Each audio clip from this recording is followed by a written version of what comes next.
اول مره يجيلي اوردر بالاسم ده. النهارده هجهز معاكم اوردر للياس يا جماعه. انا مش عارفه بصراحه هي بنوته ولا ولد، يعني سامحيني بس انتي ممكن توضحي لي في التعليقات.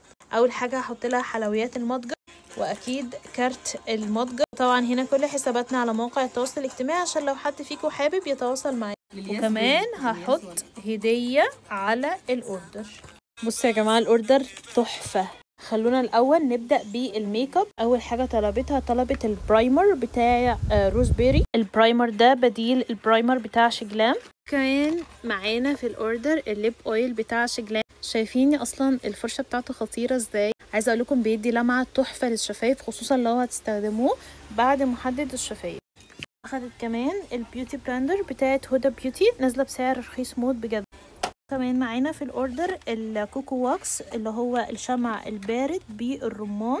اما بقى من قسم مستلزمات العنايه فمعانا الفرشه اللي هي فرشه المساج السيليكون بس اللي هي بيد. وكمان معانا فرشه فك تشابك الشعر. شايفين السنون بتاعتها قد ايه رفيعه عشان يعني ما توقعش الشعر خالص.